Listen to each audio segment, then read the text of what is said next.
Hello Internet, my name is Stephen Fleming. Welcome to my Saturday show. Let's get into some of the news stuff that I thought was important from the last couple of days. The biggest thing that's been going on in the news this week has been coverage of the Boston Marathon bombings. The latest developments in the story are that both of the men who were responsible for the bombing have been accounted for, the first of which was killed in a police firefight, and the second of which is currently in custody. I'm really glad that the two men who were responsible for the bombing have been brought to justice, but alongside this story there has been a large-scale criticism against the way that the media has covered this last week. A handful of major media outlets have been accused of misreporting the news. Some even went as far as to accuse a 17-year-old boy of wrongfully being involved in the bombings. The 17-year-old Salah Badhoun saw his face plastered all over social media and the news and got concerned and contacted the police. His brother commented that his mother was devastated at the thought of her son potentially being involved with the bombings. Coverage like this is completely inappropriate. It is the media's responsibility to fact-check any stories before they bring them to the public. Happily, this boy has been cleared of all suspicions, but it still stands to be seen as to whether or not this accusation will have any effect on his personal life. Additionally, on Wednesday, there was a ton of media coverage for events that simply did not happen. Major media outlets were reporting that arrests had been made and that suspects were in custody, as well as giving false information about the alleged skin color of the bombers. I may not know a whole lot about journalism, but I do know that it's a huge deal when you report things that didn't happen. These are not the type of things that we've come to expect from big box media outlets. Overall, this has been a really rough week. With the Boston bombing, the Waco fertilizer plant explosion, the earthquake in Iran, and now this morning it was just announced that there was an additional earthquake in China. The Sichuan province was hit this morning with a 7.0 magnitude earthquake that has left at least 157 people dead and at least 5,700 people injured. This earthquake occurred on the Longmen-Shen fault system, which is the same fault system responsible for the 2008 earthquake in China.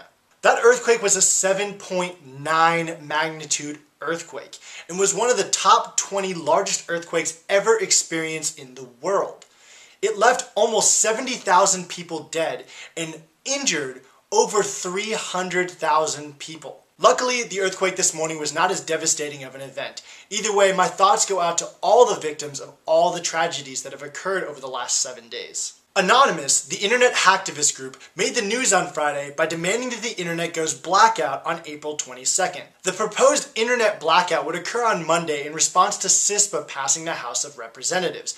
This would be similar to the blackout protest that we saw in response to SOPA, or the Stop Online Piracy Act. If this protest is successful, it means that on Monday, when you try to go to some of your favorite sites, you'll be met with a black screen and an inability to access the website's function. CISPA, or the Cyber Intelligence Sharing and Protection Act, still has to pass the Senate, and if it does, it could still potentially be vetoed by Barack Obama. The reason why this act has drawn so much controversy is because it allows various internet entities to anonymously and voluntarily share your information with the government. Under the Patriot Act, the government can then use that information to do basically whatever they want. Personally, I feel we should not regulate the internet. I understand people having rights to their copyrighted material, but anything that prohibits, restricts, or even creates the desire for people to not share their information on the internet is not a good thing. Despite how inconvenient it's going to be, I hope I see some blacked out websites on Monday. Exciting headlines for space news on Friday as Russia launches a spaceship filled with animals into outer space.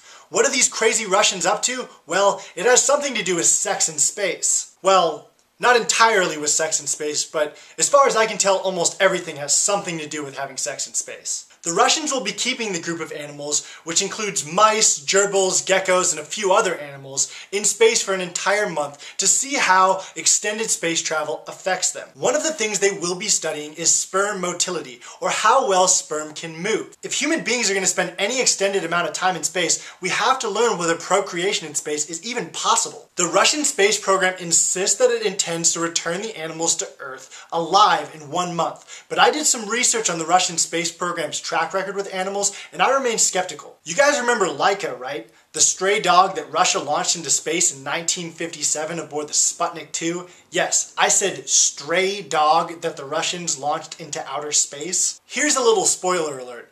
Laika never came back. Now I know it was 1957 and there was the space race and there wasn't a whole lot of space technology to save dogs in space or whatever was going on. The point is, The Russians maintained for years after the launch that Laika survived the entire 7-day mission and was humanely euthanized. Turns out that wasn't the case. Parts of the spacecraft failed to separate during launch, rendering the climate control system completely inoperable. Sadly, Laika the stray dog from Moscow was cooked alive after 2 hours of space-time. Laika did get a super sweet statue in her honor though, and that kind of makes up for it, I guess. The California DMV held an open feedback session in Sacramento, California on Friday, which would normally be just about the most boring thing you could ever go to, except for this time they were discussing driverless cars. I'm sure you've all heard of this amazing new technology of cars that drive themselves. Google's cars have 400,000 miles and not a single accident.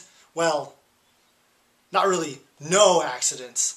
As it turns out, Google's driverless cars have actually been in 2 car accidents in the last 400,000 miles. Now granted, the first one was when the car was in manual control, and the second one was when the car got rear-ended when it was at a stoplight. But you're not perfect, Google. No one's perfect. I'm just kidding, Google. If you're looking for anybody to test out your driverless cars, you could totally send me one. That'd be awesome. No, but seriously, send me one of your cars. Anyway, the main topic that was on the floor during these discussions was how to deal with the testing of these cars. How does the registration work, the insurance? What are the rules and regulations surrounding that? But an interesting point came up. What happens when these cars actually do get into a car accident? Is it the driver's fault? Is it the other driver's fault? Is it the manufacturer's fault if your car gets into an accident? How do you think this situation should be handled? Use the comment section down below and let me know whose fault you think it is if a driverless car gets into a car accident. No one is speculating as to when this technology will be available to the general public, but as of now, it costs about $150,000 in equipment, not including the price of the car, to make a car drive itself. So you better start saving those pennies down. Alright guys, that's all I could come up with to talk about today. Hit that subscribe button right now. No, seriously, hit the subscribe button. Like it, share it, tell your friends about it, learn something. I will see you guys on Wednesday.